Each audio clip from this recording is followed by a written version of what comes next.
నమస్తే, this is Radhakrishna. Telangana Lok Sabha ఎన్నికల్లో పార్టీల మధ్య త్రిముఖ పోరు రసవత్తరంగా సాగుతోంది. బీజేపీ నేతలు మాత్రం మోడీ క్రేజ్ నమ్ముకుని జనాల్లోకి వెళ్తుంటే, తెలంగాణ సీఎం రేవంత్ రెడ్డి ప్రచారాన్ని మరింత ముమ్మరం చేశారు. ఇక బీఆర్ఎస్ అధినేత కేసీఆర్ బస్సు యాత్రతో రాష్ట్రాన్ని చుట్టేస్తున్నారు. ఎవరికి వారు తగ్గేదేలే అంటూ జనాల్లోకి దూసుకు వెళ్ళిపోతున్నారు.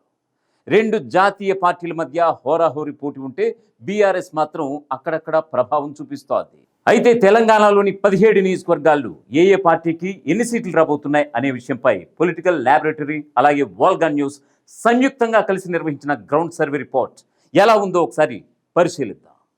ఇక 17 నియోజకవర్గాల విషయానికి వస్తే అక్కడి నుంచి అంటే ఉత్తర తెలంగాణ విషయానికి చూసుకుంటే కనుక ఆదిలాబాద్ నియోజకవర్గానికి విషయానికి వస్తే కాంగ్రెస్ వర్సెస్ బీజేపీ అన్నట్లుగా ఉంది. కాంగ్రెస్ అభ్యర్థిగా ఆత్రం సుగ్న బరిలో ఉన్నారు. బీఆర్ఎస్ నుంచి ఆత్రం సక్కు, బీజేపీ నుంచి గోదాం నగేష్ పోటీ చేస్తున్నారు. అయితే కాంగ్రెస్ అభ్యర్థి ఆత్రం సుగ్న ప్రజా ఉద్యమాల్లో చురుకైన పాత్ర పోషించిన మహిళ. ఈమె పార్లమెంటరీ ఎన్నికల పోరులో నిలవడం ఇదే మొదటిసారి. ఆత్రం సుగ్న కాంగ్రెస్ నుంచి పోటీ చేస్తున్నారు. ఇక జిల్లా ఇన్ఛార్జ్ మంత్రి సీతక్క అండదండలు అలాగే పుష్కలంగా ఉండటం ఆమె కలిసి వచ్చే అంశంగా కనిపిస్తుంది. సీతక్క అంటే పరోక్షంగా సీఎం రేవంత్ రెడ్డి కూడా అనుకోవచ్చు. అయితే గ్రౌండ్ రిపోర్ట్ ఆధారంగా కాంగ్రెస్ అభ్యర్థికి ఓటింగ్ శాతం ఎక్కువగా ఉండే అవకాశం కనిపిస్తోంది. కాంగ్రెస్ అభ్యర్థిగా ఆత్రం సుగ్న ఆదిలాబాద్ వేదికగా గెలుస్తారు అని అనుకుంటే కనుక ఖచ్చితంగా 100% పొలిటికల్ ల్యాబొరేటరీ అలాగే వాల్గా న్యూస్ సర్వే చేపట్టిన ప్రకారం ఖచ్చితంగా ఆదిలాబాద్ ఎంపీగా ఆత్రం సుగ్న ఈసారి పార్లమెంట్ అడుగు పెడుతున్నారనే విషయం తేటతెల్లమవుతోంది. ఇక పెద్దపల్లి నియోజకవర్గం విషయానికి వస్తే కాంగ్రెస్ పార్టీ అభ్యర్థిగా గడ్డం వంశీకృష్ణ, బీఆర్ఎస్ అభ్యర్థిగా కొప్పుల ఈశ్వర్ అలాగే బీజేపీ అభ్యర్థిగా గోమాన శ్రీనివాస్ బరిలో నిలిచారు. అలాగే ఇక్కడ కాంగ్రెస్ పార్టీ అభ్యర్థి గడ్డం వంశీకృష్ణ విస్తృతంగా పర్యటిస్తున్నారు. బీఆర్ఎస్ అభ్యర్థి కొప్పుల ఈశ్వర్ కూడా 10 ఏళ్ల కేసీఆర్ పాలనకు ఇప్పటి ప్రభుత్వ పాలనను పోల్చి చూడాలంటూ ప్రజలకు చెబుతూ ఆయన అడుగులో అడుగు వేస్తూ కూడా ప్రచారంలో వెళ్తున్నటువంటి పరిస్థితి కూడా చూస్తున్నాం. ఇక బీజేపీ అభ్యర్థిగా గోమాస శ్రీనివాస్ ప్రజల మద్దతు కూడగట్టేలా ప్రచారం చేస్తున్నారు. అయితే గ్రౌండ్ సర్వే రిపోర్ట్ ఆధారంగా ఇక్కడ బీఆర్ఎస్ వర్సెస్ కాంగ్రెస్ మధ్య ఓరాహోరీ పోటీ నెలకొంది. ఎక్కడ కూడా బీజేపీ అంతంత మాత్రంగానే కనిపిస్తోంది. ప్రజల అభిప్రాయం ప్రకారం కాంగ్రెస్ అభ్యర్థి ఇక్కడ గెలిచే అవకాశాలు చాలా స్పష్టంగా కనిపిస్తున్నాయి. గడ్డం వంశీకృష్ణ పెద్దపల్లి పార్లమెంట్ వేదికగా ఈసారి తన అదృష్టానికి పరీక్షించుకోబోతున్నారు. అదృష్టం ఆయనకి నిజమయ్యే అవకాశాలు కూడా ఖచ్చితంగా కనిపిస్తున్నట్లుగా మా పొలిటికల్ ల్యాబొరేటరీ అలాగే వాల్గా న్యూస్ సర్వే చేపట్టిన ఈ సంయుక్త సర్వేలో ఈయనకే అధికంగా ప్రజా మద్దతు ఉన్నట్లుగా కూడా చాలా స్పష్టంగా తెలుస్తోంది. ఇక కరీంనగర్ పార్లమెంట్ విషయానికి వస్తే కనుక కాంగ్రెస్ అభ్యర్థిగా రాజేందర్ రావుకి టికెట్ కేటాయించడం, ఆయన ఆల్రెడీ ప్రచారంలో దూసుకువెళ్తుండటం కూడా మనం చూస్తున్నాం. అలాగే బీఆర్ఎస్ అభ్యర్థిగా వినోద్ కుమార్, ఆయన కూడా మంచి వెల్ నోన్ పర్సన్. ఇక బండి సంజయ్ ఇక్కడ ఒకసారి చూడాలంటే కనుక ఆయన గతంలో లాస్ట్ టైం అసెంబ్లీ బరిలో నిలిచి ఓడినటువంటి పరిస్థితి. బీజేపీ ప్రముఖులు ఎవరైనా ఉన్నారంటే కనుక బీజేపీ రాష్ట్ర అధ్యక్షులుగా అంటే ఆనాటి రాష్ట్ర అధ్యక్షులుగా బండి సంజయ్ ఉన్నారు. ఆ తర్వాత ఆయన అసెంబ్లీలో పోటీ చేయడం, అసెంబ్లీ నుంచి ఆయన వినితిరగడం అంటే పోటీలో అక్కడ గెలవడం, వేరే పార్టీ అభ్యర్థిగా గెలవడం అనేది జరిగింది. బండి సంజయ్ అక్కడ ఓటమి చవి చూశారు. సో ఈ క్రమంలో ముగ్గురు కూడా ఇప్పుడు రంగంలో దిగినటువంటి పరిస్థితి. ఇక్కడ బీఆర్ఎస్ అభ్యర్థిగా వినోద్ కుమార్ తన వంతు ప్రయత్నాలు చేస్తుండగా ఇక్కడ బండి సంజయ్ ఖచ్చితంగా తన మార్క్ రాజకీయాలు రాష్ట్రంలో కొనసాగించాలి.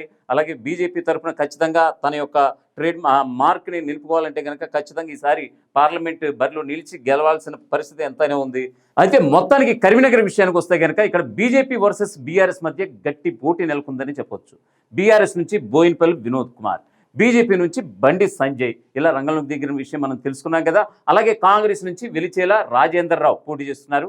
అయితే వీళ్ళ ప్రభావం ఇక్కడ పెద్దగా ఏమీ లేదు. ఓన్లీ బండి సంజయ్కి లోకల్గా ఉన్న క్రేజ్తో పాటు మోడీ చరిష్మా ఆయన గెలుపుకు ఎక్కువగా కలిసి వచ్చే అంశాలు ఎక్కువగా ఉన్నట్లుగా కూడా అక్కడ మేము చేపట్టినటువంటి సర్వేలో తేటతెల్లమైనటువంటి విషయం. సో ఈ క్రమంలో ఖచ్చితంగా లాస్ట్ టైం అసెంబ్లీ బరిలో నిలిచి ఓడినటువంటి బండి సంజయ్ ఈసారి ఖచ్చితంగా తన సత్తా చూపిస్తానంటూ పార్లమెంట్ బరిలో దిగి ఈసారి గెలుపు దిశగా ఆయన అడుగులు వేస్తున్నారు. ప్రజా మద్దతు కూడా ఖచ్చితంగా ఆయనకే ఉంటుందన్నట్లుగా కూడా మా పొలిటికల్ ల్యాబొరేటరీ అలాగే వాల్గా న్యూస్ సంయుక్తంగా చేపట్టిన సర్వేలో తేటతెల్లినటువంటి అంశంగా మనం చెప్పుకోవచ్చు. సో కరీంనగర్ పార్లమెంట్ వేదికగా బండి సంజయ్ ఈసారి పార్లమెంట్లో అడుగు పెడతారంటే కనుక 100కి 99% ప్రజా మద్దతు బండి సంజయ్కి ఉన్నట్లుగా కూడా చాలా స్పష్టంగా తెలుస్తోంది. ఇక నిజామాబాద్ పార్లమెంట్ విషయానికి వస్తే కనుక ఇక్కడ మా పొలిటికల్ ల్యాబొరేటరీ అలాగే వాల్గా న్యూస్ సంయుక్తంగా చేపట్టినటువంటి సర్వేలో ఆల్రెడీ జీవన్ రెడ్డి అంటే ఇక్కడ ప్రధాన విషయం మనం ప్రస్తుతం చర్చించుకోవాలంటే కనుక 2014 స్టేట్ బైఫర్కేషన్ అయిన తర్వాత కాంగ్రెస్ పార్టీ కీలకమైన నేతలందరూ కూడా తెలంగాణ కీలకమైన నేతలందరూ కూడా వివిధ పార్టీల వెంట వెళ్ళిపోవడం, అయినా సరే ఆ క్రమంలో కష్టాలు ఉన్నటువంటి పార్టీకి అండదండలతోటి తన వంతుగా నిలబడి ఎమ్మెల్సీగా గెలిచినటువంటి సందర్భం కూడా చూసాం. పార్టీని అలాగే కష్టాల్లో ఉన్నటువంటి పార్టీని అలా వెంట పెట్టుకుని ఉన్నటువంటి ఒక వ్యక్తిగా ఇక్కడ మనం ప్రస్తుతం జీవన్ రెడ్డి పేరైతే చెప్పుకోవచ్చు. ప్రస్తుతం జీవన్ రెడ్డిని ఇప్పుడు నిజామాబాద్ పార్లమెంట్ అభ్యర్థిగా కాంగ్రెస్ అధిష్టానం బరిలోకి దింపింది. మరోవైపు బాజిరెడ్డి గోవర్ధన్ బీఆర్ఎస్ అభ్యర్థిగా ఈయన కూడా బరిలో ఉన్నారు. మరోవైపు ధర్మపురి అరవింద్ ఏదైతే ఆనాడు కవిత మీద పసుపోటు తెస్తానంటూ గెలిచారో ధర్మపురి అరవింద్ ఆ యొక్క హామీని అయితే నెరవేర్చుకోలేదు. మరోవైపు మోడీ చరిష్మా ఇప్పుడు కూడా కొనసాగుతున్నా కానీ ఎందుకో అక్కడ కొంచెం తక్కువలో కొంచెం ఆయనకి ప్రజాదరణ ఉంది అనేది మాత్రం మా యొక్క సర్వేలో తేటతెలమైంది. ఇక్కడ ప్రధానంగా చెప్పుకోవాలంటే కనుక ఇక్కడ జీవన్ రెడ్డి వర్సెస్ ధర్మపురి అరవింద్ అంటే ఇక్కడ కాంగ్రెస్ అండ్ బీజేపీ మధ్య ఇక్కడ టఫ్ ఫైట్ నడవబోతోంది. కొద్దిగా ఎడ్జ్లో జీవన్ రెడ్డి ఈసారి గట్టెక్కే అవకాశాలు మెండుగా ఉన్నాయి. ఎందుకంటే ధర్మపురి అరవింద్ మీద ఆయన పసుబోర్డు తీసుకొస్తానంటూ తీసుకురాకపోవటం, సో ఇన్ని పరిణామాలు ఇన్ని నెగిటివ్ వైబ్స్ ధర్మపురి అరవింద్ని చుట్టుముట్టాయనంటే కనుక ఖచ్చితంగా మా వాల్గా న్యూస్ అలాగే పొలిటికల్ ల్యాబొరేటరీస్ చేసినటువంటి సర్వేలో తేటతెలిగినటువంటి ఒక అంశంగా మనం చెప్పుకోవచ్చు. సో నిజామాబాద్ పార్లమెంట్ అభ్యర్థిగా కొంచెం 50-50 రేషియోలో జీవన్ రెడ్డి ధర్మపురి అరవింద్ మధ్య ఇక్కడ టఫ్ ఫైట్ అయితే నడుస్తోంది. ఇక్కడ బాజిరెడ్డి గోవర్ధన్ ఇక్కడ నామాత్రంగా ఉండే పరిస్థితి అయితే కనిపిస్తుందని అక్కడ ఉన్నటువంటి ప్రజాదరణ బట్టి అక్కడ ఉన్నటువంటి ప్రజాభిప్రాయ సేకరణ బట్టి మాకు తెలిసినటువంటి అంశం. సో ఈ క్రమంలో జీవన్ రెడ్డి వర్సెస్ ధర్మపురి అరవింద్ అంటే కాంగ్రెస్ వర్సెస్ బీజేపీ అన్నట్లుగా నిజామాబాద్ పార్లమెంట్ వేదికగా ఇప్పుడు రేపు పోలింగ్ వేదికగా అలాగే జూన్ 4th వెల్లడయ్యే ఫలితాల ద్వారా మనం చూడబోతున్నాం. ఇక్కడ ఉమ్మడి మెదక్ జిల్లా వ్యాప్తంగా చూసుకుంటే కనుక జహీరాబాద్ పార్లమెంట్ నియోజకవర్గం ఒక అత్యున్నతమైనటువంటి అందరూ చర్చించుకోవాల్సినటువంటి నియోజకవర్గం.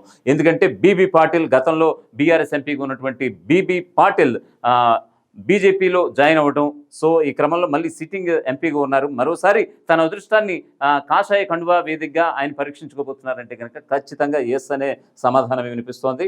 ఇక్కడ కాంగ్రెస్ అభ్యర్థిగా సురేష్ షెట్కర్ అలాగే భారత రాష్ట్ర సమితి బీఆర్ఎస్ అభ్యర్థిగా గాలి అనిల్ కుమార్ యాదవ్ని ఇక్కడ మాజీ ముఖ్యమంత్రి వర్యులు కేసీఆర్ ఇక్కడ పెట్టడం జరిగింది. సో ఈ క్రమంలో జహీరాబాద్ నియోజకవర్గం కాంగ్రెస్ వర్సెస్ బీజేపీ మధ్య పోటీ నువ్వా నేనన్నట్లుగా ఉంది.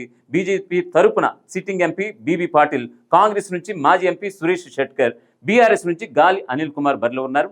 బీఆర్ఎస్ అభ్యర్థి గాలి అనిల్ కుమార్ నాన్ లోకల్ కావడంతో ఆ పార్టీ కేడర్ అసంతృప్తితో ఉంది.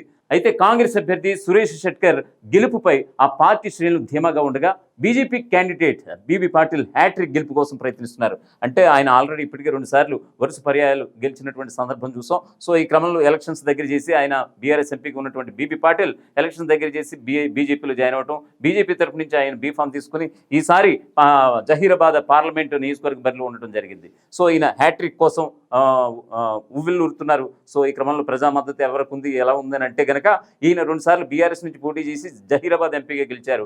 అయితే ఈసారి బీఆర్ఎస్ నుంచి కాకుండా బీజేపీ తరఫున బరిలోకి దిగిన విషయం, అలాగే వీళ్ళ మధ్య గట్టి పోటీ ఉండగా బీఆర్ఎస్ ప్రభావం అంటే గాలి అనిల్ కుమార్ ప్రభావం పెద్దగా ఏమీ కనిపించడం లేదు. బీబీ పాటిల్ బీజేపీలోకి వెళ్ళిపోయేసరికి బీఆర్ఎస్ కేడర్ ఖాళీ అయిపోయిందన్న మాట అక్కడ ప్రజల ద్వారా మనకు వినిపించినటువంటి మాట. బీఆర్ఎస్ అభ్యర్థి కొత్త వ్యక్తి కావడంతో ఆ పార్టీ కేడర్లో అసంతృప్తులు ఎక్కువ కావడంతో అతనికి ఎవరూ సపోర్ట్ చేయడం లేదు.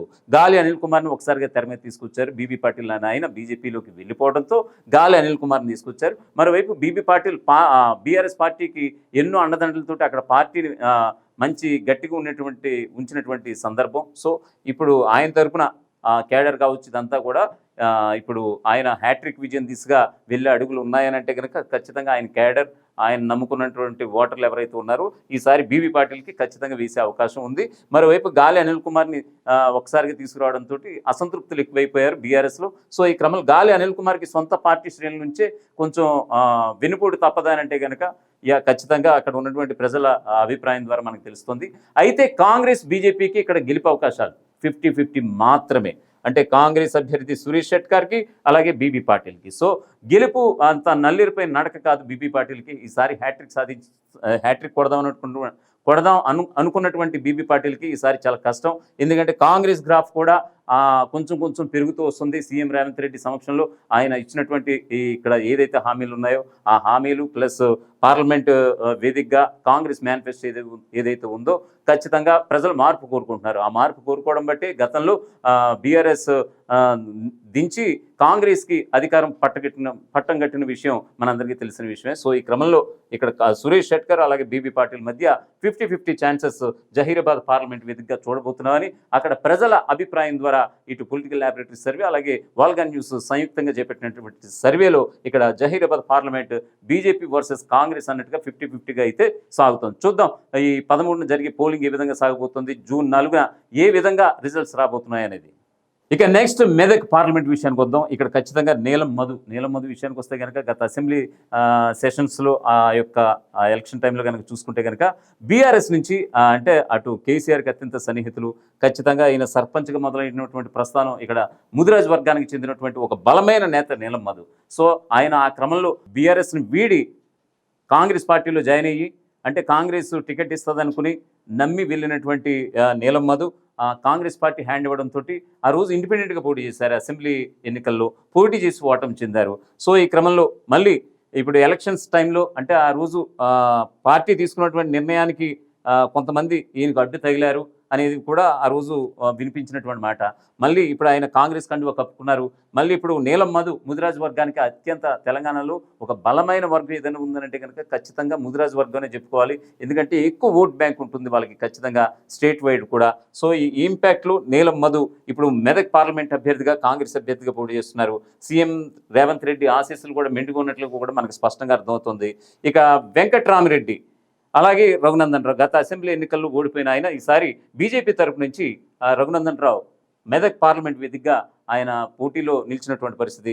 ఇక్కడ వెంకట్రామరెడ్డి అని ఆయన బీఆర్ఎస్ తరపు నుంచి కొత్త వ్యక్తి. ఎందుకంటే కొత్త ప్రభాకర్ రెడ్డి అక్కడ సిట్టింగ్ ఎంపీగా ఉండటం, లాస్ట్ టైం ఎలక్షన్స్లో బీఆర్ఎస్ ఏం చేసిందనంటే ఎమ్మెల్యేగా పోటీ చేయాలని ఇవ్వడంతో అక్కడ కొత్త ప్రభాకర్ రెడ్డి గెలిచినటువంటి సందర్భం కూడా మనం చూస్తున్నాం.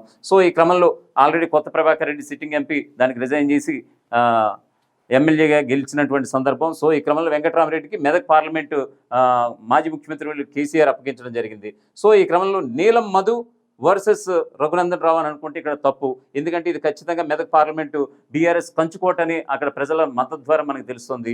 ఇక్కడ ఖచ్చితంగా చూస్తే కనుక ఈ పొలిటికల్ ల్యాబొరేటరీ సర్వే అలాగే మా వాల్గా న్యూస్ సంయుక్తంగా చేపట్టినటువంటి సర్వేలో ఇక్కడ ప్రధానంగా ఇక్కడ బీఆర్ఎస్ కంచుకోట అయినటువంటి సందర్భం మనం ప్రస్తావించుకోవాలి. అక్కడ కొత్త ప్రభాకర్ రెడ్డి పాగా వేసిన తీరు, అలాగే ఆయనకి లాస్ట్ టైం ఎమ్మెల్యేగా కూడా గెలిచారు. సో అటువంటి క్రమంలో వెంకట్రామరెడ్డి పేరుని కొత్తగా తీసుకొచ్చినటువంటి సందర్భం. అలాగే రఘునందన్ రావు గత ఎన్నికల్లో అసెంబ్లీ ఎన్నికల్లో ఓటమి చూస్తున్నటువంటి రఘునందన్ రావు ఈసారి ఎంపీ అభ్యర్థిగా పోటీ చేస్తున్నటువంటి సందర్భం. సో ఇక్కడ నీలం మధు ఎఫెక్ట్ ఎక్కడ ఉండదు మెదక్ పార్లమెంట్ వేదికగా. సో ఖచ్చితంగా ఇక్కడ బీఆర్ఎస్ వర్సెస్ బీజేపీ అన్నట్లుగానే సాగుతుంది.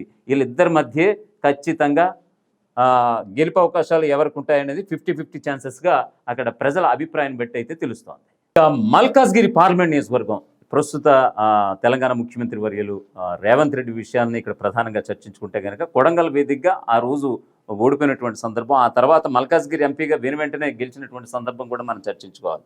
మల్కాజ్గిరి విషయానికి వస్తే కనుక బీజేపీ వర్సెస్ కాంగ్రెస్ అన్నట్లుగా ఉంది. లోకల్ వర్సెస్ నాన్ లోకల్ మధ్య గట్టి పోటీ నెలకొంది. బీజేపీ తరఫున ఈటెల రాజేందర్ బరిలోకి దిగారు.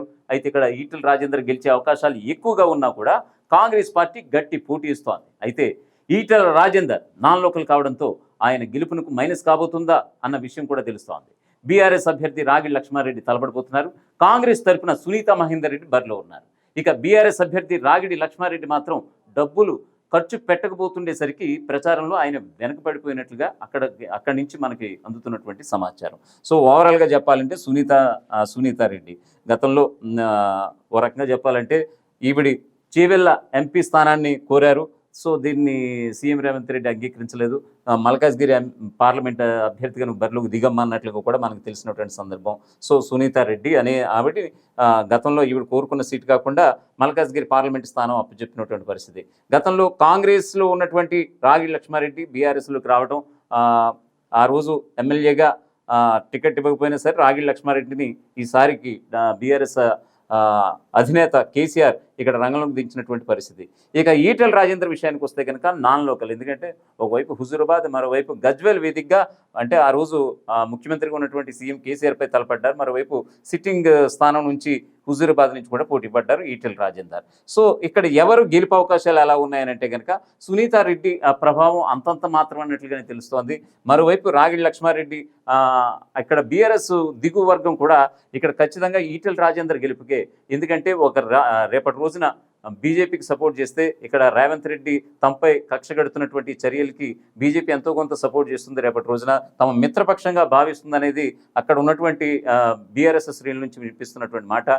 సో బీఆర్ఎస్ దిగువ వర్గం ఎవరైతే సెకండ్ కేటగిరీ వర్గం ఉంటుందో ఖచ్చితంగా ఈటెల రాజేందర్ని గెలిపించుకుంటే ఇక్కడ తమ కష్టాలు కొన్ని తీరతాయి. రేవంత్ రెడ్డి నుంచి వచ్చే ఆయన పెట్టే కష్టాలు కావచ్చు, కొన్ని పక్షపాత ధోరణి కావచ్చు, దాని నుంచి కాస్త విముక్తి పొందాలంటే కనుక రాగిడి లక్ష్మారెడ్డి బీఆర్ఎస్ అభ్యర్థిగా ఉన్నటువంటి రాగిడి లక్ష్మారెడ్డికి కాకుండా బీఆర్ఎస్ దిగువ శ్రేణులు ఈసారి ఈటెల రాజేందర్ని గెలిపించబోతున్నారనేది అక్కడ ఇన్సైడ్ టాక్ అయితే ఖచ్చితంగా వినిపిస్తోంది. సో ప్రధానంగా చెప్పాలంటే సునీతారెడ్డి మల్కాజ్గిరి పార్లమెంట్ వేదికగా కాంగ్రెస్ అనేది ఇక్కడ ఏమాత్రం కానరానటువంటి విషయం. ఇక్కడ రాగిడి లక్ష్మారెడ్డి వర్సెస్ ఈటెల రాజేందర్. సో బీఆర్ఎస్లో ఉన్నటువంటి ఒక వర్గమే సాక్షాత్తు ఈటెల రాజేందర్కి సపోర్ట్ చేస్తుండటం, అంటే ఒక ఇన్సైడ్ టాక్ మనకు వినిపిస్తుండటం, ప్రజాదరణ ఆయనకు మెండుగా ఉందని కూడా తేలడంతో ఈసారి మల్కాజ్గిరి పార్లమెంట్ అభ్యర్థిగా ఈటెల రాజేందరే ఆయన గెలవబోతున్నారు. అక్కడ కమల దళం ఆయనకి సపోర్ట్తో పాటు బీఆర్ఎస్లో ఉన్నటువంటి దిగువ శ్రేణి వర్గం కూడా ఆయన సపోర్ట్ చేస్తుండటంతో ఈసారి కాషాయ జెండా మల్కాజ్గిరి పార్లమెంట్ వేదికగా రెపరెపలాడిపోతుంది అనేది మా వాల్గా న్యూస్ అలాగే పొలిటికల్ ల్యాబొరేటరీ సర్వే చేపట్టినటువంటి ఒక ప్రజా అభిప్రాయ సేకరణలో తేట తల్లినటువంటి ఒక విషయంగా చెప్పుకోవచ్చు. ఇక సికింద్రాబాద్ పార్లమెంట్ విషయానికి వస్తే కనుక ఇక్కడ ప్రధానంగా ఒక వినూత్నమైనటువంటి పోటీ అయితే నెలకొంది. ఎందుకంటే ఒక సిట్టింగ్ అంటే మొన్న అసెంబ్లీ సెషన్స్ ఎన్నికలు జరిగినప్పుడు బీఆర్ఎస్కి 39 స్థానాలు వస్తే జిహెచ్ఎంసీ పరిధిలో ఉన్నటువంటి 24 స్థానాలు క్లీన్ స్వీప్ చేసినటువంటి సందర్భం మనం చూసాం కదా. ఆ రోజు బీఆర్ఎస్ అభ్యర్థిగా పోటీ చేసినటువంటి దానం నాగేందర్ ఖైరతాబాద్ వేదికగా ఆయన గెలిచారు. ఆ తర్వాత గెలిచిన అనంతరం ఆయన కాంగ్రెస్లోకి జంప్ అయిపోయారు. సో ఇప్పుడు ఖైరతాబాద్ నియోజకవర్గ ఎమ్మెల్యేగా తప్పుకుంటూ సికింద్రాబాద్ పార్లమెంట్ నియోజకవర్గ పరిధిలోకి అడుగుపెడుతూ తన అదృష్టాన్ని ఎంపీగా కూడా పరీక్షించుకోబోతున్నారు. ఇక Padmarao Goud Secunderabad BRS MLA. So ఈయన కూడా ఒక ఎమ్మెల్యేగా ఉన్నారు, సిట్టింగ్ ఎమ్మెల్యేగా. ఇప్పుడు దాన్ని కూడా వద్దనుకుని ఆయన సికింద్రాబాద్ పార్లమెంట్ వేదికగా దానం నాగేంద్ర మీద ఇటు కిషన్ రెడ్డి వైపున బీఆర్ఎస్ అభ్యర్థిగా ఆయన మంచి టఫ్ ఫైట్ ఇవ్వబోతున్నారని అంటే కూడా ఇది కూడా మనం ఆలోచించాల్సిన విషయం. ఇక కేంద్ర మంత్రిగా ఉన్నటువంటి కిషన్ రెడ్డి ఆల్రెడీ మనం చూసాం సికింద్రాబాద్ పార్లమెంటు వేదికగా, ఎందుకంటే ఆయన ఆల్రెడీ సిట్టింగ్ ఎంపీగా ఉన్నటువంటి కిషన్ రెడ్డి మరోసారి సికింద్రాబాద్ పార్లమెంటు వేదికగా మరోసారి అదృష్టాన్ని పరీక్షించుకోబోతున్నారంటే కనుక ఖచ్చితంగా ఎస్ అనే మాట వినిపిస్తోంది. ప్రజెంట్ ఇప్పుడు పద్మారావు గౌడ్ కిషన్ రెడ్డి మధ్య ఇక టఫ్ ఫైట్ అయితే నడవబోతోంది. దానం నాగేంద్ర ఎఫెక్ట్ ఖైరతాబాద్ వేదికగా ఎమ్మెల్యేగా గెలిచినటువంటి దానం నాగేంద్ర ఎఫెక్ట్ ఏమీ లేదు, శూన్యం అనేది కూడా ప్రజల అభిప్రాయంగా తెలుస్తోంది. ఎందుకంటే అది కూడా కావచ్చు, మొన్న బీఆర్ఎస్ అభ్యర్థిగా ఎమ్మెల్యేగా గెలిచినటువంటి దానం నాగేందర్ వెంటనే పార్టీలోకి జంప్ అయిపోవడాన్ని వెంటనే జనాలు దాన్ని జీర్ణించుకోలేరు. సో అతని వ్యక్తిత్వం ఇదా అని, అవకాశవాది అని సాక్షాత్తు కేటీఆర్ కూడా ఆయన విమర్శించినటువంటి కేసీఆర్ అలాగే హరీష్ రావు కూడా ఎంతోమంది బీఆర్ఎస్ ఎమ్మెల్యేలు వెళ్ళిపోయినా కూడా ప్రధానంగా దానం నాగేందర్ని టార్గెట్ చేస్తూ చాలామంది అంటే బీఆర్ఎస్లో ఉన్నటువంటి ముఖ్యమైనటువంటి నేతలు కలత చెందినటువంటి పరిస్థితి దానం నాగేందర్ మీద. సో ఈ క్రమంలో ప్రజల్లోకి ఆ వేవ్స్ కూడా వెళ్ళుండొచ్చు. సో ఈ క్రమంలో ప్రజాదరణ ఇక్కడ దానం నాగేందర్కి ఏమాత్రం ఏమీ లేదు. ఇక్కడ బీఆర్ఎస్ అభ్యర్థిగా పద్మారావు గౌడ్, ఈయన ఆల్రెడీ సికింద్రాబాద్ ఎమ్మెల్యేగా ఉన్నారు. సో ఇక్కడ బీజేపీ వర్సెస్ బీఆర్ఎస్ అన్నట్లుగానే సికింద్రాబాద్ పార్లమెంట్ విషయానికి వస్తే కనుక ఖచ్చితంగా వీళ్ళిద్దరి మధ్య టఫ్ ఫైట్ ఉండబోతోంది. సో ఈ క్రమంలో ఎవరు గెలుస్తారు ఏంటనేది కూడా మనం చూడాల్సిన పరిస్థితి.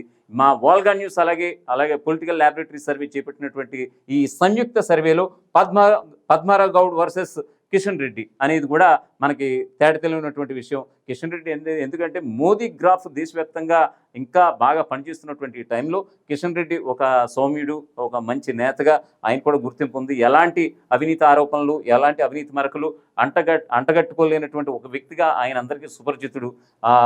ఇప్పుడు ప్రస్తుత బీజేపీ రాష్ట్ర అధ్యక్షులుగా ఉన్నటువంటి కిషన్ రెడ్డి. సో ఈ క్రమంలో ఆయనకి వేవ్స్ పాజిటివ్ వైబ్స్ ఎలా ఉన్నాయి, పద్మారావు గౌడ్కి సంబంధించి ఆయనకి ఎలా ఉంది, ఇంకా ఆయన ఎమ్మెల్యేగా తప్పి మళ్ళీ ఎంపీగా పార్లమెంట్లో అడుగు పెడతారంటే కూడా కొంచెం ఇక టఫ్ ఫైట్ అయితే నడబోతుంది.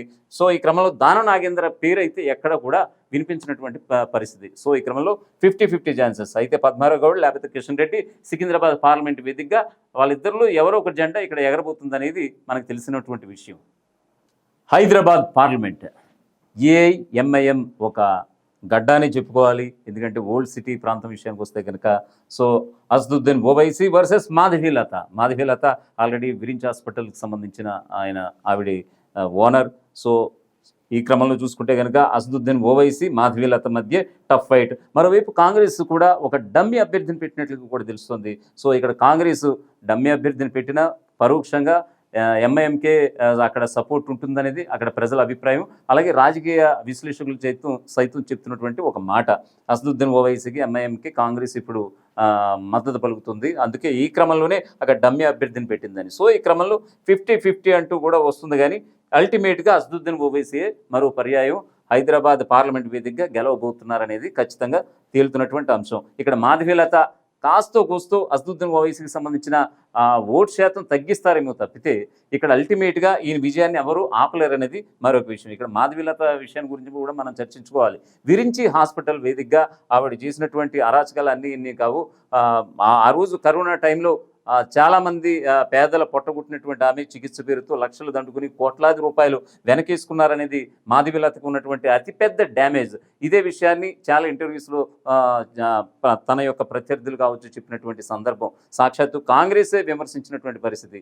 ఎంఐఎం కూడా అదే చెప్తోంది. అటువంటి మాధవీలతన ఇక్కడ బరిలోకి దింపి ఏం చేస్తారు, ఆవిడ పేదల పక్షాన్ని ఎలా నిలబడుతుందని అనుకుంటారంటూ కూడా ఈవిడ మీద సాక్షాత్తు ఎంఐఎం కావచ్చు కాంగ్రెస్ కావచ్చు ఇటు బీఆర్ఎస్ నుంచి కూడా చాలా విమర్శలు ఎక్కుపెడుతున్నటువంటి సందర్భం. సో మాధవీలత ఆమె ఈరోజు బీజేపీ అభ్యర్థిగా హైదరాబాద్ పార్లమెంట్ వేదికగా ఆమె బరిలో ఉండటం. సో ఈ క్రమంలో ఎంతో కొంత మైనస్ అంటే ఓటింగ్ పర్సంటేజ్ అసదుద్దీన్ వచ్చే ఓటింగ్ పర్సంటేజ్ తగ్గుతుందేమే తప్ప అసదుద్దీన్ ఓవైసీ గెలుపుని ఎవరు ఏమాత్రం ఆపలేరు అనేది ఇక్కడ మనకి ప్రజల అభిప్రాయాన్ని చూస్తున్నటువంటి మాట. ఇక చేవెళ్ళ నియోజకవర్గానికి వస్తే అక్కడ కాంగ్రెస్ వర్సెస్ బీజేపీ అన్నట్లుగా ఉంది. ఇక్కడ రంజిత్ రెడ్డి విషయానికి వస్తే కనుక already BRS MP sitting MP ఆయన ఎలక్షన్స్ టైం దగ్గర చేసి ఆయన రంజిత్ రెడ్డి కాంగ్రెస్లో జాయిన్ అవ్వడం, కాంగ్రెస్ తరపు నుంచి రంజిత్ రెడ్డి బరిలోకి దిగడం అనేది జరిగింది. మరొక వైపు చూసుకుంటే కనుక కిచెన్ గారు లక్ష్మారెడ్డి అక్కడ ఆల్రెడీ లాస్ట్ టైం ఎమ్మెల్యే బరిలో దిగి ఓటమి చెందారు. ఆయన ఎంపీగా పోటీ చేస్తారని అనుకున్నారు. సో రంజిత్ రెడ్డి రాకతో ఆయన పేరు అనేది ఎక్కడ కూడా వినిపించినటువంటి పరిస్థితి. సో రంజిత్ రెడ్డి పేరుని కాంగ్రెస్ అధిష్టానం ఖరారు చేయడం అనేది కూడా జరిగిపోయింది. కాసాని జ్ఞానేశ్వర్ తెలంగాణ టీడీపీ అధ్యక్షులుగా మొన్నటి వరకు కొనసాగారు. ఇక్కడ తెలంగాణ ఎన్నికల బరిలో ఎక్కడ కూడా పోటీ చేయనటువంటి పరిస్థితి. సో ఈ క్రమంలో ఆయన ఇదెందుకు పోటీ చేయలేనటువంటి ఈ పార్టీకి నేనెందుకు అధ్యక్షుడిగా ఉన్నటువంటి కూడా ఆయన వెంటనే ఆ పార్టీకి రిజైన్ చేసి వెంటనే బీఆర్ఎస్లో జాయిన్ అవ్వడం కూడా జరిగింది. సో కాసాని జ్ఞానేశ్వర్ని కేసీఆర్ ఈరోజు చేవెళ్ళ పార్లమెంట్ వేదికగా ఒక అభ్యర్థిగా బరిలోకి నిలిపారు. మరోవైపు ఈయన కాసాని జ్ఞానేశ్వర్ అనగానే ఇందాక మనం చెప్పుకున్నట్టుగా నీలం మధు ముదిరాజ్ వర్గానికి చెందినటువంటి ఒక బలమైన నేతగా చెప్పుకున్నాం కదా. సేమ్ అదే సరిసమానంగా చూసుకుంటే కనుక కాసాని జ్ఞానేశ్వర్ కూడా ముదిరాజ్ వర్గానికి చెందినటువంటి ఒక బలమైన నేత, బీసీ వర్గానికి చెందినటువంటి ఒక బలమైన నేత. మరి నియోజకవర్గాల్లో ఇక్కడ కాంగ్రెస్ వర్సెస్ బీజేపీ ఉంటే కనుక బీసీ ఓట్ బ్యాంక్పై ఎంతో కొంత ప్రభావం ఉండకపోదు. ఎందుకంటే కాసాని జ్ఞానేశ్వర్ బీసీ నేతగా ఆయన ప్రచారంలోకి వెళ్ళడం ఖచ్చితంగా ఇక్కడ బీఆర్ఎస్ కూడా కొద్ది గొప్ప అంటే గెలుపు అవకాశాలు లేకపోయినా సరే ఖచ్చితంగా ఎఫెక్ట్ ఓడిపోయే వాళ్ళకి గెలిచే అవకాశాలు, గెలిచే వాళ్ళకి ఓడిపోయే అవకాశాలు, ఈయన ప్రచార శైలి కావచ్చు బీసీ ఓట్ బ్యాంక్ కూడా కొంచెం డిక్టేట్ చేసే అవకాశం ఖచ్చితంగా కనిపిస్తుంది. ఇక కొండా విశ్వేశ్వరరెడ్డి 2014లో బీఆర్ఎస్ ఎంపీగా ఆనాడు గెలిచారు. ఆ తర్వాత కాంగ్రెస్లోకి జంప్ అయిపోయారు. 2019 కాంగ్రెస్లోకి వెళ్ళి కాంగ్రెస్ ఎంపీగా పోటీ చేసి ఇదే రంజిత్ రెడ్డి ఆ రోజు బీఆర్ఎస్ ఎంపీగా ఉన్నారు. సో ఈయన చేతుల్లోనే కొండ విశ్వేశ్వరరెడ్డి 2019 చేవెళ్ళ పార్లమెంట్ వేదికగా ఓటమి చూశారు. మరొక వైపు ఆయన ఎన్ని పార్టీలు అంటే ఒకవైపు 2014లో బీఆర్ఎస్, 2019లో కాంగ్రెస్, 2024 ఈ సెషన్స్కి వచ్చేసరికి ఇప్పుడు కాషాయ కండువా కప్పుకొని బీజేపీ తరఫునటువంటి పోటీ చేస్తున్నటువంటి పరిస్థితి కొండా విశ్వేశ్వరరెడ్డి. సో ఇక్కడ మనం పర్టికులర్గా మనం చూసుకుంటే కనుక రంజిత్ రెడ్డి వర్సెస్ కొండా విశ్వేశ్వరరెడ్డి అనడంలో ఎలాంటి అతిశయోక్తి లేదు. ఎందుకంటే మరోవైపు కొండా విశ్వేశ్వరరెడ్డి ఒక మతతత్వ పార్టీకి సంబంధించి ఆయన పోటీ బరిలో ఉన్నారు. మరోవైపు ఇది నేషనల్ పార్టీ. ఇక్కడ చేవెళ్ళ పార్లమెంట్ నియోజకవర్గంలో సెటిలర్స్ చాలా ఎక్కువగా ఉన్నటువంటి పరిస్థితి. సో ఈ క్రమంలో సెటిలర్స్ అంటే నార్త్ ఇండియన్స్ కూడా ఎక్కువగా ఉన్నటువంటి చేవెళ్ళ నియోజకవర్గం అతిపెద్ద నియోజకవర్గం అని చెప్పుకోవచ్చు. ఇక్కడ ప్రధానంగా మనం చర్చించుకోవాలంటే కనుక ఈ ఓట్ బ్యాంక్ మీద కూడా పడే అవకాశాలు లేకపోలేదు. ఎందుకంటే ఎలక్షన్ టైంలో 3 రోజులు వరుసగా సెలవులు రావడంతో ఇక్కడ ఉన్నటువంటి నార్త్ ఇండియన్స్ ఖచ్చితంగా వాళ్ళ నియోజకవర్గాలకు వెళ్ళిపోవడం, వాళ్ళ యొక్క స్వస్థలాలకు వెళ్ళిపోవడం అనేది జరుగుతుంది. నిజంగా కనుక అదే జరిగితే కనుక ఆయనకు పడే ఓటు శాతం తగ్గితే కనుక అల్టిమేట్గా రంజిత్ రెడ్డికి గెలిపే అవకాశాలు మెండుగా ఉండే అవకాశాలు చాలా స్పష్టంగా కనిపిస్తున్నాయని మన సర్వేలో తేలింది. నిజంగా కనుక ఒకవేళ అదే జరిగితే రంజిత్ రెడ్డికే గెలిపే అవకాశాలు మెండుగా ఉండే అవకాశం చాలా స్పష్టంగా ఉందని తెలుస్తోంది. మరోవైపు సాక్షాత్ ఇక్కడ కొండ విశ్వేశ్వరరెడ్డి ఒక కమలం కండువ కప్పుకుని పోటీ చేస్తున్నటువంటి పరిస్థితి కదా. యాక్చువల్గా చెప్పాలంటే ముస్లిమ్స్ బీజేపీకి తీవ్ర వ్యతిరేకులని చెప్పుకోవచ్చు. సో ఈ క్రమంలో ముస్లిం ఓట్ బ్యాంక్ అతిపెద్ద ఓట్ బ్యాంక్ కూడా ఉంటుంది చేవెళ్ళ నియోజకవర్గంలో. సో ఈ క్రమంలో రంజిత్ రెడ్డికి అది ఈరోజు ప్లస్ కాబోతుందని అంటే ఎస్, ఖచ్చితంగా ముస్లిం ఓట్ బ్యాంక్ రంజిత్ రెడ్డికి ఇది ఖచ్చితంగా ప్లస్ కాబోతుంది. కొండా విశ్వేశ్వరరెడ్డికి ఎలాంటి ఓట్లు వేసే అవకాశం లేదు. మరోవైపు 3 రోజులు సెలవులు కావటం, సో ఈ క్రమంలో నార్త్ ఇండియన్స్ కూడా వాళ్ళ స్వస్థలాలకు వెళ్ళిపోతే కనుక ఆ ఓట్లు పడవు కదా. మరోవైపు పర్సంటేజ్ తగ్గే అవకాశం ఉంటుంది. సో అక్కడ అల్టిమేట్గా పర్సంటేజ్ తగ్గితే కనుక రంజిత్ రెడ్డికే ప్లస్ అయ్యే అవకాశం ఉంది. సో అల్టిమేట్గా చెప్పాలంటే మా వాల్గన్ న్యూస్ అలాగే పొలిటికల్ ల్యాబొరేటరీ సర్వే చేపట్టినటువంటి ఈ సంయుక్త సర్వేలో కొండా విశ్వేశ్వరరెడ్డి బీజేపీ అలాగే రంజిత్ రెడ్డి కాంగ్రెస్ వీళ్ళిద్దరి మధ్య టఫ్ ఫైట్ ఉండిపోతుంది. ఇక్కడ కాసాని జ్ఞానేశ్వర్ బీఆర్ఎస్ అభ్యర్థిగా పోటీ చేస్తున్నారు. ఈయన ఒక బీసీ సామాజిక వర్గాన్ని కొంచెం ఇంపాక్ట్ అయ్యే విధంగానే ఉంటుంది తప్ప ఆయన గెలుపు అవకాశాలు అనేవి ఎక్కడా లేనలేవనటువంటి విషయం. సో చేవెళ్ళ పార్లమెంట్ కొండా విశ్వేశ్వరరెడ్డి లేదంటే కనుక మరొక పర్యాయం రంజిత్ రెడ్డి గెలిచే అవకాశం చాలా స్పష్టంగా ఉందనేది మనకి సర్వేలో తేలినటువంటి ఒక అంశం. ఇక మహబూబ్ నగర్ పార్లమెంట్ విషయానికి వస్తే కనుక మా వాల్గన్ న్యూస్ అలాగే పొలిటికల్ ల్యాబొరేటరీ సర్వే చేపట్టినటువంటి ఒక విషయానికి వస్తే కనుక ఇక్కడ ప్రధానంగా చర్చించుకోవాలంటే కనుక కొడంగల్ ఎమ్మెల్యే అంటే ప్రస్తుతం తెలంగాణ ముఖ్యమంత్రిగా ఉన్నటువంటి రేవంత్ రెడ్డి నియోజకవర్గం అది మహబూబ్ నగర్ పార్లమెంట్ పరిధిలోకి వస్తుంది. ఇక్కడ ఖచ్చితంగా కాంగ్రెస్ జెండా ఎగరాలన్న ఉత్సుకత అయితే ఖచ్చితంగా రేవంత్ రెడ్డికి ఉంటుంది. సో ఈ క్రమంలో ఒక బలమైన అభ్యర్థిని దింపారంటే కనుక ఖచ్చితంగా అవుననే మాటే వినిపిస్తోంది. ఆయన పేరే చల్లా వంశీచంద్. ఈయన చల్లా వంశీచంద్ కాంగ్రెస్ పార్టీ అభ్యర్థిగా పోటీ చేస్తున్నారు. Manne Srinivas already BRS MP sitting MP మరోసారి మన్ని శ్రీనివాస్నే బరిలోకి దింపింది. ఇక్కడ డి కరుణ బీజేపీ జాతీయ ఉపాధ్యక్షురాలకు కూడా. సో ఈ క్రమంలో ఈవిడ కూడా బీజేపీ తరఫు నుంచి తన అదృష్టాన్ని పరీక్షించుకోబోతున్నారు. ఇక్కడ ప్రధానంగా ఒక విషయం మనం చర్చించుకోవాలి. చల్లా వంశీచంద్ రెడ్డి ఎక్కువగా మనీ తీయలేకపోవడం, మనీ పరంగా కొంచెం తక్కువగా ఉండటం, జనాల్లోకి చొచ్చుకొని వెళ్ళలేకపోవడం అనేవి అతిపెద్ద మైనస్గా మారినాయి. మరొక వైపు చాలామంది మహబూబ్నగర్ పార్లమెంటు నియోజకవర్గ వేదికగా చాలామంది బీఆర్ఎస్ నేతలు బీఆర్ఎస్ గ్రాఫ్ తగ్గడంతో మరోవైపు కాంగ్రెస్లోకి వెళ్ళినటువంటి పరిస్థితి. సో వాళ్ళందరూ కూడా చల్లా వంశీచంద్ రెడ్డికి సపోర్ట్ చేస్తున్నారని అనుకుంటే కనుక పొరపాటే. ఖచ్చితంగా మన్ని శ్రీనివాస్ గౌడ్ సిట్టింగ్ ఎంపీగా ఉన్నారు. అప్పటి వరకు ఉన్నటువంటి బీఆర్ఎస్ శ్రేణులు ఈసారి మరొకవైపు కాంగ్రెస్లో ఉన్నా కూడా బీఆర్ఎస్ అభ్యర్థి అయినటువంటి మన్ని శ్రీనివాస్కే సపోర్ట్ చేస్తారనేది కూడా లోపాయకారంగా తెలుస్తున్నటువంటి పరిస్థితి. నిజంగా కనుక ఇప్పుడు చెప్తున్నటువంటి ఈక్వేషన్స్ కనుక అదే నిజమైతే కనుక అల్టిమేట్గా డీకే అరుణే విజయం సాధించే అవకాశాలు మెండుగా ఉన్నాయనేది చాలా స్పష్టంగా చెప్తున్నట్టు అన్నమాట.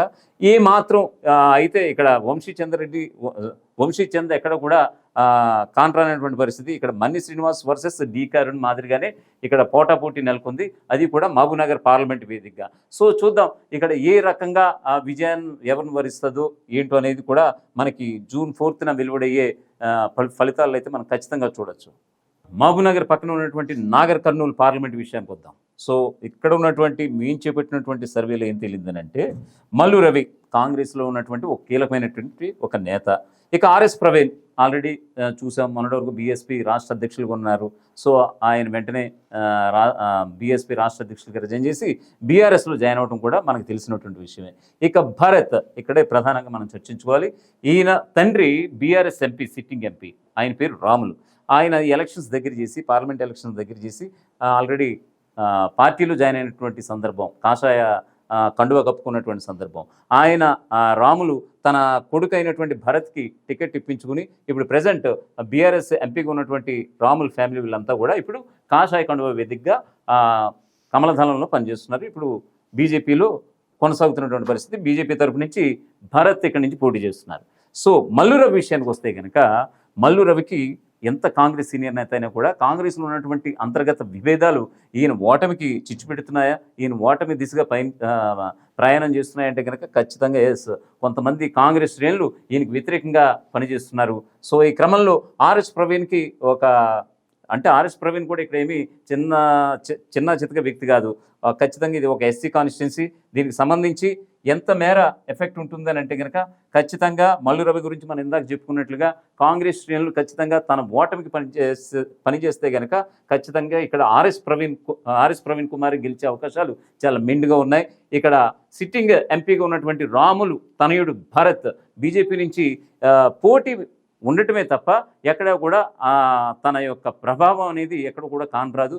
ఇక్కడ ఖచ్చితంగా అయితే ఆర్ఎస్ ప్రవీణ్ కుమార్ నాగర్ కర్నూలు పార్లమెంట్ వేదికగా, లేదంటే కనుక మల్లు రవికి ఇక్కడ ఛాన్సెస్ ఎక్కువగా ఉన్నాయి. ఇక ఉమ్మడి నల్గొండ జిల్లా విషయానికి వస్తే కనుక నల్గొండ పార్లమెంట్ నిజంగా చెప్పాలంటే ఒకవైపు కాంగ్రెస్కు సంబంధించిన ఒక కంచుకోటగా మనం చెప్పుకోవాలి. ఎందుకంటే లాస్ట్ టైం ఆల్రెడీ అంత వ్యూలో కూడా ఉమ్మడి నల్గొండ జిల్లా వ్యాప్తంగా మాజీ మంత్రి జగదీష్ రెడ్డి అంటే బీఆర్ఎస్ అభ్యర్థిగా ఉన్నటువంటి జగదీష్ రెడ్డి ఒక్కటి మాత్రమే గెలిచారు. మిగతా అంతా కూడా ఇక్కడ కాంగ్రెస్ క్లీన్ స్వీప్ చేసిందని చెప్పుకోవాలి. మరోవైపు జానారెడ్డి కుటుంబం, మరోవైపు మంత్రి కోమటిరెడ్డి వెంకటరెడ్డి కుటుంబ విషయాలే ఇక్కడ ప్రధానంగా ప్రతి ఎన్నికలు వచ్చినా సరే ఇప్పుడు చర్చనీయాంశం అవుతాయి. ఇప్పుడు కూడా జానారెడ్డి అలాగే కోమటిరెడ్డి వెంకటరెడ్డికి సంబంధించిన కుటుంబాలే కాంగ్రెస్కి సంబంధించి మనం ప్రస్తావించుకుందాం. రఘువీర్ రెడ్డి, జైవీర్ రెడ్డి ఈయన బ్రదర్, ఆల్రెడీ సాగర్ వేదికగా మొన్న ఎమ్మెల్యేగా గెలిచినటువంటి సందర్భం. జానారెడ్డి చిన్న కొడుకు అయినా ఇప్పుడు పెద్ద కొడుకు రఘువీర్ రెడ్డి ఇప్పుడు నల్గొండ పార్లమెంట్ వేదికగా ఆయన తన అదృష్టాన్ని పరీక్షించుకోబోతున్నారు. ఇక్కడ కంచర్ల కృష్ణారెడ్డి, ఆల్రెడీ ఈయన బ్రదర్ భూపాల్ రెడ్డి ఆల్రెడీ కోమటిరెడ్డి వెంకటరెడ్డిని ఓడించినటువంటి పరిస్థితి. అటువంటి భూపాల్ రెడ్డి లాస్ట్ టైం కాంగ్రెస్ వేవ్లో కూడా 50,000 మెజార్టీతో కోమటిరెడ్డి వెంకటరెడ్డి విజయం సాధించి కంచర్ల భూపాల్ రెడ్డిని మట్టి కనిపించినటువంటి సందర్భం. ఆయన బ్రదరే కంచర్ల కృష్ణారెడ్డి, ఆయన బీఆర్ఎస్ ఎంపీ అభ్యర్థిగా, నల్గొండ పార్లమెంట్ అభ్యర్థిగా ఇప్పుడు ఆయన బరిలో ఉన్నారు. ఇక సైదిరెడ్డి, ఇక్కడ కూడా ఈయన కూడా ఒక కీలకమైన నేత. 2018 బై ఎలక్షన్స్లో హుజూర్ నగర్ వేదికగా ఉత్తమ్ కుమార్ రెడ్డి, నాటి మాజీ పీసీసీ అధ్యక్షులుగా ఉన్నటువంటి ఉత్తమ్ కుమార్ రెడ్డిని ఆ రోజు మట్టి కనిపించినటువంటి సైదిరెడ్డి 2023 గత అసెంబ్లీ సెషన్స్లో అదే ఉత్తమ్ కుమార్ రెడ్డి పైన ఓటమి చూశారు. వెంటనే ఆయన బీఆర్ఎస్ ప్రస్థానం ముగిసిపోయింది. దాని తర్వాత ఎంపీ ఎలక్షన్స్ దగ్గర చేసి ఆయన మళ్ళీ వెంటనే బీజేపీలో జాయిన్ అవ్వడం, బీజేపీ నుంచి సైదిరెడ్డి బరిలోకి దిగడం అనేది మనం చూస్తున్నాం. సో నల్గొండ పార్లమెంట్ వేదికగా బీజేపీ తన గ్రాఫ్ ఏమైనా ఉంటుందని అంటే కనుక ఖచ్చితంగా లేదు. ఎందుకంటే మేము చేసినటువంటి సర్వేలో ఈయన ప్రభావం ఏమీ ఉండదు. కొద్దో గొప్ప ఉంటే గనక ఆల్రెడీ బీజేపీ గ్రాఫ్ క్రమేపీ పడిపోతూ వస్తున్నటువంటి సందర్భం చూసాం. ఉమ్మడి నల్గొండ జిల్లా వ్యాప్తంగా జగదీష్ రెడ్డి ఒక్కరే తప్ప మిగతా అందరూ కూడా మట్టి కరిచినటువంటి సందర్భం. సో కంచర్ల కృష్ణారెడ్డి, కంచర్ల వాళ్ళ ఫ్యామిలీ నల్గొండ పార్లమెంట్ వేదికగా ఉంటే కొద్దో గొప్ప ఉండొచ్చు తప్ప ఇక్కడ ఖచ్చితంగా అల్టిమేట్గా రఘువీర్ రెడ్డి గెలిచే అవకాశాలు ఉన్నాయి. మాజీ మంత్రి అలాగే మాజీ పీసీసీ సభ్యులుగా ఉన్నటువంటి జానారెడ్డి పెద్ద కొడుకు రఘువీర్ రెడ్డి ఇక్కడ జెండా ఎగరవైపోతున్నట్లుగా తెలుస్తుంది. ఒకవేళ ఇదే జరిగితే కనుక జానారెడ్డి కుటుంబంలో ఒక చిన్న కొడుకు ఎమ్మెల్యే, పెద్ద కొడుకు రఘువీర్ రెడ్డి ఉండే అవకాశాలు చాలా స్పష్టంగా ఉన్నట్లుగా కూడా ఇక్కడ ప్రజాభిప్రాయం బట్టి మనకు తెలుస్తోంది. ఇక ఉమ్మడి నల్గొండ జిల్లా విషయానికి వస్తే కనుక మరొక పార్లమెంట్ స్థానం భువనగిరి. ఇక్కడ ఖచ్చితంగా చెప్పుకోవాలంటే కనుక 2009 ఆనాడు యునైటెడ్ ఏపీగా ఉన్నటువంటి రోజు మాజీ ముఖ్యమంత్రి దివంగత వైఎస్ రాజశేఖర రెడ్డి హయాంలో 2009 ఎలక్షన్స్లో ఎక్కడ కూడా సింగిల్ లార్జెస్ట్ పార్టీగా అవతరించినటువంటి సందర్భం మనకు తెలుసు కదా. సో ఆ క్రమంలో చామల కిరణ్ ఆ రోజు కోమటిరెడ్డి రాజగోపాల్ రెడ్డి భువనగిరి పార్లమెంట్ వేదికగా గెలిచినటువంటి సందర్భం. 2014 ఆఫ్టర్ బైఫర్కేషన్ తర్వాత జరిగిన ఎన్నికల్లో బోర నర్సయ్య గౌడ్ ఈయన బీఆర్ఎస్ అభ్యర్థిగా పోటీ చేసి గెలిచారు. ఆ రోజు కూడా బీఆర్ఎస్ ప్రభావం అంతా ఇంత కాదు. సో ఆ క్రమంలో భువనగిరి పార్లమెంట్ బీఆర్ఎస్ అభ్యర్థిగా బోర నర్సయ్య గౌడ్ ఆ రోజు 2014లో గెలిచినటువంటి సందర్భం. ఇక 2019 విషయానికి వస్తే కనుక కాంగ్రెస్ ఎంపీ అభ్యర్థిగా, భువనగిరి పార్లమెంట్ అభ్యర్థిగా కోమటిరెడ్డి వెంకటరెడ్డి గెలిచారు. సో 2009 నుంచి చూసుకుంటే కనుక 2009లో రాజగోపాల్ రెడ్డి, 2014లో బోర నరసయ్య గౌడ్ బీఆర్ఎస్, 2019 విషయానికి వస్తే కనుక కోమటిరెడ్డి వెంకటరెడ్డి గెలిచినటువంటి సందర్భం. సో కోమటిరెడ్డి రాజగోపాల్ రెడ్డి, కోమటిరెడ్డి వెంకటరెడ్డి అంటే అన్నదమ్ములు ఇద్దరు గెలిచినటువంటి భువనగిరి పార్లమెంటు స్థానంలో ఈసారి చామల కిరణ్ని సీఎం రేవంత్ అత్యంత సన్నిహితుడిగా ఉన్నటువంటి చామల కిరణ్ని బరిలోకి దింపారు. మరోవైపు కోమటిరెడ్డి బ్రదర్స్కి ఇక్కడ ఒక చిన్న అవకాశం ఇచ్చినట్లుగా కూడా పత్రికా వర్గాల నుంచి మనకు అందుతున్నటువంటి సందర్భం. కోమటిరెడ్డి వెంకటరెడ్డి ఇప్పటికే ఆల్రెడీ ఆయన ఎమ్మెల్యేగా గెలవటం, ఆల్రెడీ రేవంత్ రెడ్డి క్యాబినెట్లో ఆయన పనిచేయడం కూడా జరిగింది. మరోవైపు ఇక్కడ రాజగోపాల్ రెడ్డి కూడా కొంచెం క్యాబినెట్ హోదా ఆశిస్తున్నారు, ఒక మంత్రిగా ఆశిస్తున్నారు అనే మాట కొన్ని రోజుల నుంచి జరుగుతుంది. నిజంగా చామల కిరణ్ మీరు గెలిపించండి, నేను మంత్రి పదవి ఇస్తానంటూ కూడా రేవంత్ రెడ్డి నుంచి కూడా ఒక స్పష్టమైన ఒక హామీ ఇచ్చినట్లుగా తెలుస్తుంది. ఆయన ఆల్రెడీ హోంశాఖ బాధ్యతలు అప్పగిస్తారని ఆయన ఆశిస్తున్నారు. సో ఓవరాల్గా చెప్పాలంటే చామల కిరణ్ని గెలిపించుకుంటే కనుక ఈసారి రాజగోపాల్ రెడ్డికి మంత్రి పదవి అయ్యే అవకాశాలు చాలా మెండుగా ఉన్నాయన్నట్లు కూడా తెలుస్తుంది. సో కోమటిరెడ్డి బ్రదర్స్ చేతుల్లో చామల కిరణ్ భవితవ్యం ఉందా అని అంటే కనుక ఖచ్చితంగా ఎస్. వాళ్ళిద్దరూ తమ భుజస్కంధాలపై చామల కిరణ్ గెలుపు బాధ్యతను తనపై వాళ్ళిద్దరిపైన పెట్టుకున్నారన్నట్లుగా తెలుస్తుంది. ఇక క్యామ మల్లేష్ బీఆర్ఎస్ అభ్యర్థిగా ఉన్నారు. సో ఆయన ప్రభావం అంతంత మాత్రమే. ఇక బూర నర్సయ్య గౌడ్ విషయానికి వస్తే కనుక 2019లో కోమటిరెడ్డి వెంకటరెడ్డి ఆయన చేతిలో ఓటమి చెందారు. ఆ రోజు బీఆర్ఎస్ ఎంపీగా ఉన్నారు, కాంగ్రెస్ ఎంపీగా కోమటిరెడ్డి వెంకటరెడ్డి బరిలో దిగారు. ఆ రోజు 2019లో కోమటిరెడ్డి వెంకటరెడ్డి గెలవడానికి, బూర నర్సయ్య ఓడిపోవడానికి ఒక గుర్తు అనేది బూర నర్సయ్య గౌడ్ని ఓటమిని చవిచూసేలా చేసిందనంటే కనుక ఖచ్చితంగా ఎస్, ఆ గుర్తు వల్ల ఆయన ఓడిపోయారు. అదే రోడ్డు రోలర్ గుర్తు అంటూ కూడా అక్కడ నియోజకవర్గ ప్రజల నుంచి వస్తున్నటువంటి స్పందన. సో ఓవరాల్గా చెప్పాలంటే ఇక్కడ చామల కిరణ్ వర్సెస్ బూర నర్సయ్య మధ్య ఇక్కడ ప్రధానంగా ఒక టఫ్ ఫైట్ అయితే నడుస్తోంది. మరోవైపు ఓవరాల్గా చెప్పాలంటే బీఆర్ఎస్ గ్రాఫ్ అంతకంతకు పడిపోతున్నటువంటి సందర్భంలో ఎక్కువగా కాంగ్రెస్కే ఎక్కువ ఎడ్జ్లో గెలుపు అవకాశాలు ఎక్కువగా ఉన్నట్లుగా కూడా తెలుస్తోంది. సో ఇక్కడ చామల కిరణ్ని గెలిపించుకుంటే కనుక ఒకవైపు ఈయన ఎంపీగా అవడంతో పాటు రాజగోపాల్ రెడ్డికి మంత్రి పదవి అయ్యే అవకాశాలు మెండుగా ఉండటంతో ఖచ్చితంగా కోమటిరెడ్డి కుటుంబం అలాగే కాంగ్రెస్ వర్గాలు ఇక్కడ గట్టిగా పనిచేస్తాయనే విషయం అయితే చాలా స్పష్టంగా తెలుస్తున్నటువంటి మాట. ఇక వరంగల్ పార్లమెంట్ స్థానాన్ని విషయానికి వస్తే కనుక ఇక్కడ ఖచ్చితంగా వాల్గడ్ న్యూస్ అలాగే పొలిటికల్ ల్యాబొరేటరీ సర్వే చేపట్టిన సర్వే ప్రకారం ఇక్కడ కడియం కావ్యకే ఇక్కడ ఎక్కువ ముగ్గు చూపే అవకాశాలు ఉన్నాయి, గెలిపే అవకాశాలు చాలా మెండుగా ఉన్నట్లుగా కూడా తెలుస్తుంది. కడియం కావ్య ఎవరు? కడియం శ్రీహరి కూతురే Kadiyam Kavya. Station Ghanpur MLA BRS అభ్యర్థిగా గెలిచినటువంటి సందర్భం కూడా చూసాం కడియం శ్రీహరి. సో కడియం కావ్య కూడా ఆల్రెడీ కాంగ్రెస్ తరపు నుంచి ఎంపీగా పోటీ చేస్తుంది. ఏంటి మొన్నటి వరకు బీఆర్ఎస్ కదా కడియం కావ్య, కడియం ఫ్యామిలీ, ఇప్పుడు సడన్గా కావ్యని బరిలోకి దింపి కాంగ్రెస్ అభ్యర్థిగా ప్రకటించడం ఏంటి అని అనుకుంటే కనుక ఆల్రెడీ మాజీ ముఖ్యమంత్రి కేసీఆర్ ఇక్కడ వరంగల్ పార్లమెంట్ అభ్యర్థిగా కావ్యకి టికెట్ ఇచ్చినటువంటి సందర్భం కూడా చూసాం. సో మార్నింగ్ అలా టికెట్ ఇచ్చారు. కడియం శ్రీహరితో పాటు కడియం కావ్య అంటే మొత్తం ఎంటైర్ ఫ్యామిలీ వాళ్ళంతా కూడా కాంగ్రెస్లోకి అదే రోజు ఈవినింగ్ జంప్ అయిపోయారు. సో ఈ క్రమంలో బీఆర్ఎస్కి అతిపెద్ద దెబ్బగా చెప్పొచ్చు.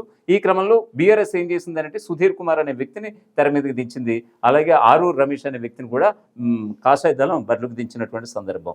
ఇక్కడ ఓవరాల్గా చెప్పాలంటే కనుక కాంగ్రెస్ వేవ్ ఇప్పుడు ప్రస్తుతం రాష్ట్రంలో కొనసాగుతున్నటువంటి నేపథ్యంలో కడియం శ్రీహరి కూతురు కావ్య ఇక్కడ వరంగల్ పార్లమెంట్ వేదికగా గెలిచే అవకాశాలు మెండుగా ఉన్నాయి. వరంగల్ స్టేషన్ గన్పూర్ ఎమ్మెల్యేగా కడియం శ్రీహరి గెలవటం, ఆ తర్వాత గవర్నమెంట్ రాకపోవడంతోనూ వాట్ ఎవర్ ఏ పరిస్థితులైనా కావచ్చు ఆయన డైరెక్ట్గా నేరుగా బీఆర్ఎస్ అధినేత కేసీఆర్ పైనే విమర్శనాస్త్రాలు ఆరోపణాస్త్రాలు సంధించినటువంటి పరిస్థితి కూడా కడియం శ్రీహరి నుంచి చూసాం. సో ఈ క్రమంలో కడియం శ్రీహరి ఉంటారా లేదా అనేది చాలా సందిగ్ధ వాతావరణం నెలకొంది. ఆ సందిగ్ధానికి ఈరోజు తెరపడిందని అంటే కనుక ఎప్పుడైతే వాళ్ళు కాంగ్రెస్ పార్టీలో జాయిన్ అయ్యి ఇప్పుడు వరంగల్ పార్లమెంట్ వేదికగా ఆమె కూతురు బరిలోకి దిగిందో అప్పటితోనే అయిపోయింది. ఖచ్చితంగా కేసీఆర్కి కడియం శ్రీహరికి చెడింది. సో ఈ క్రమంలో బీఆర్ఎస్కి రిజైన్ చేసి కాంగ్రెస్ తరఫున ఇప్పుడు ఆమె కూతురు బరిలో ఉంటున్నారు. ఖచ్చితంగా కావ్య ఇక్కడ గెలిచే అవకాశాలు మెండుగా ఉన్నాయనేది కూడా అక్కడ ప్రజల నుంచి వస్తున్నటువంటి ఒక అభిప్రాయంగా మా సర్వేలో వెల్లడైంది. మహబూబాబాద్ పార్లమెంట్ ఇది ఖచ్చితంగా ఎస్సీ కాన్స్టిట్యున్సీకి సంబంధించిన ఒక నియోజకవర్గం, పార్లమెంట్ నియోజకవర్గం. బలరాం నాయక్ని కాంగ్రెస్ బరిలోకి దించింది. మాలోతు కవిత ఆల్రెడీ బీఆర్ఎస్ సిట్టింగ్ ఎంపీగా ఉన్నారు. మరోసారి తన అదృష్టాన్ని పరీక్షించుకోబోతున్నారు ఈమె. మరోవైపు సీతారాం నాయక్ బీజేపీ అభ్యర్థిగా ఆయన కూడా బరిలోకి దిగినటువంటి సందర్భం. ఓవరాల్గా చెప్పాలంటే కనుక మహబూబాద్ నియోజకవర్గం విషయానికి వస్తే కనుక కాంగ్రెస్ వర్సెస్ బీఆర్ఎస్గా ఉంది. బీఆర్ఎస్ తరఫున మాలోతు కవిత పోటీ చేస్తుండగా కాంగ్రెస్ నుంచి బలరాం నాయక్ రంగంలోకి దిగారు. ఇక బీజేపీ నుంచి ప్రొఫెసర్ అజ్మీరా సీతానాయక్ బరిలోకి ఉన్నారు. ముగ్గురు ఉద్దండుల మధ్య పోటీ రసవత్తరంగా మారింది. ఇక బలరాం నాయక్ పార్లమెంటు సభ్యుడిగా ఉన్న సమయంలో కేంద్ర మంత్రిగా ఈ ప్రాంతాన్ని ఎంతో అభివృద్ధి చేశాడని అయితే ఒక టాక్ అయితే ఉంది. ఈ అంశం తనకు కలిసి వస్తుందన్న ఆశాభావంతో కూడా ప్రజలు కూడా ఉన్నారు. ఇక వివాద రహితుడిగా పేరున్న అజ్మీరా సీతారాం నాయక్ పాత పరిచయాలు, గతంలో ఎంపీగా చేసినప్పుడు ఇక్కడ ఆయన చేసిన అభివృద్ధి, బీఆర్ఎస్తో ఉన్న అనుబంధం మోడీ చరిష్మాతో గెలిచే అవకాశం ఉందని భావిస్తున్నారు. ఇక సిట్టింగ్ ఎంపీ మాలూద్ కవిత సమస్యల పరిష్కారానికి విశేషంగా కృషి చేయడం, అలాగే మాజీ ముఖ్యమంత్రి కేసీఆర్ చరిష్మా తనకు కలిసి వస్తుందని భావిస్తున్నారు. అయితే ఇక్కడ కాంగ్రెస్ అభ్యర్థి గెలిచే సూచనలు ఎక్కువగా ఉన్నాయని మా యొక్క సర్వేలో, అంటే వాల్గా న్యూస్ అలాగే పొలిటికల్ ల్యాబొరేటరీ సర్వే చేపట్టినటువంటి సర్వేలో చాలా స్పష్టంగా తేలినటువంటి సందర్భం. బలరాం నాయక్ ఈసారి ఖచ్చితంగా ఈ నియోజకవర్గాన్ని, మహబూబాద్ పార్లమెంట్ స్థానాన్ని ఆయన వశం చేసుకోబోతున్నారంటే కనుక ఖచ్చితంగా ఎస్ అవుననే సందర్భం అయితే ఇక్కడ ప్రజల నుంచి వస్తున్నటువంటి మాటగా మనం చెప్పుకోవచ్చు. చివరిగా విషయానికి వస్తే కనుక ఖమ్మం పార్లమెంట్ విషయానికి వస్తే కనుక ఇక్కడ వాల్గా న్యూస్ అలాగే పొలిటికల్ ల్యాబొరేటరీ సర్వే చేపట్టినటువంటి ఒక ప్రజాభిప్రాయ సేకరణ విషయానికి వస్తే కనుక రఘురామరెడ్డి ఈయన కాంగ్రెస్ అభ్యర్థిగా పోటీ చేస్తున్నారు. ఈయన ఎవరో కాదు, పొంగులేటి శ్రీనివాసరెడ్డి వియ్యంకుడు. ఎందుకంటే పొంగులేటి శ్రీనివాసరెడ్డి కూతుర్ని ఈయన కొడుక్కి ఇవ్వటం, సో ఈ రకంగా వీళ్ళిద్దరి మధ్య రిలేషన్ ఉండటం. మరోవైపు హీరో వెంకటేష్, దగ్గుబాటి వెంకటేశ్వరరావు కుమార్తెను కూడా ఈయన కొడుక్కి ఇవ్వటం. సో అటువైపు దగ్గుబాటి వెంకటేష్, అలాగే మరోవైపు పొంగులేటి శ్రీనివాసరెడ్డి వియ్యంకుడు కావడం ఈయనకి రెండు వర్గాల నుంచి ఒక కలిసి వచ్చే అంశంగా మనం చెప్పుకోవచ్చు. ఎందుకంటే 2-3 రోజుల క్రితం వెంకటేష్ కూడా ఈయన తరఫున రఘురామరెడ్డి తరఫున ప్రచారం చేసినటువంటి సందర్భం. ఆయన ఎప్పుడు ప్రజలకు దూరంగా ఉంటారు వెంకటేష్, ఆయన ఒక దైవ కార్యక్రమాల్లో ఎప్పుడు ఉంటారు. సో అటువంటి ఆయన ఎప్పుడూ చూడనటువంటి సందర్భం ఒక రాజకీయాల్లోకి వచ్చి ఒక ఎంపీ అభ్యర్థికి ప్రచారం చేయడం అంటే కూడా కొంచెం అతిశయోక్తి అని చెప్పుకోవచ్చు. సో ఈ క్రమంలో డైరెక్ట్గా ఆయన కూడా వచ్చి ప్రచారం చేయడం అనేది ఈయనకి అతిపెద్ద అడ్వాంటేజ్గా మారిందని చెప్పుకోవచ్చు. ఇక Nama Nageswara Rao already Khammam parliament BRS ఎంపీగా ఉన్నారు. ఆయన మరోసారి తన అదృష్టాన్ని పరీక్షించబోతున్నారు. మరోసారి ఆయనకి టికెట్ ఇచ్చారు మాజీ ముఖ్యమంత్రి వర్యులు కేసీఆర్. అలాగే తాండ్ర వినోద్ రావు ఆల్రెడీ ఈయన పేరు అంతా మారుమోగిపోయినా కూడా కమలదళం తరఫున ఇప్పుడు పోటీ చేస్తున్నారు కాబట్టి చర్చించుకోవాలి. ఇక్కడ బీజేపీ తాండ్ర వినోద్ పోటీ చేస్తున్నారు బీజేపీ తరఫున. అలాగే నామా నాగేశ్వరరావు సిట్టింగ్ ఎంపీ మరోసారి తన అదృష్టాన్ని పరీక్షించుకోబోతున్నారు. రఘురామరెడ్డి ఇక్కడ ఆల్రెడీ ఇక్కడ ఉన్నటువంటి సందర్భం ఇక్కడ. సో కాంగ్రెస్కి బీఆర్ఎస్కి ఇక్కడ ప్రధానంగా టఫ్ ఫైట్ అయితే జరగబోతుంది అనేది మా సర్వేలో తేలినటువంటి ఒక విషయంగా మేము చెప్తున్నాం. మొత్తానికి కనుక చూసుకుంటే కనుక ఇక్కడ పొంగులేటి శ్రీనివాసరెడ్డి వియ్యంకుడు కావచ్చు, దగ్గుబాటి వెంకటేష్ హీరో దగ్గుబాటి వెంకటేష్ వియ్యంకుడు కావచ్చు, మరోవైపు కాంగ్రెస్లో ఒక ఉన్నటువంటి మంచి నియోజకవర్గంలో మంచి పేరు ఉన్నటువంటి వ్యక్తిగా రఘురామరెడ్డికి నియోజకవర్గంలో మంచి గుర్తింపు అయితే ఉంది. ఈ గుర్తింపే తనను విజయ అవకాశాల వైపు నడిపించే విషయంగా వెళుతుందనేది అక్కడ ఖమ్మం పార్లమెంటు నియోజకవర్గ పరిధిలో ఉన్నటువంటి ప్రజల అభిప్రాయంగా మనం చూస్తున్నాం. మరోవైపు నామా నాగేశ్వరరావు, ఒకవైపు బీఆర్ఎస్ గ్రాఫ్ తగ్గినట్లుగా కూడా మనం అంతకంతకు చూస్తున్నాం కదా. మరోసారి నామా నాగేశ్వరరావుకి ఈసారి ప్రజలు పట్టం కడతారంటే కనుక కొంచెం చెప్పలేనటువంటి పరిస్థితి. ఏదేమైనా సరే అయితే ఇక్కడ రఘురామరెడ్డి నామా నాగేశ్వరరావు మధ్య మంచి టఫ్ ఫైట్ ఉండబోతుంది. ఒక చిన్నపాటి ఎడ్జ్లో రఘురామరెడ్డిని విజయం వరించబోతుంది అని అంటే కనుక ఖచ్చితంగా అవునని అంటున్నారు ఖమ్మం పార్లమెంటు నియోజకవర్గ ప్రజలు. This is Radhakrishna signing off.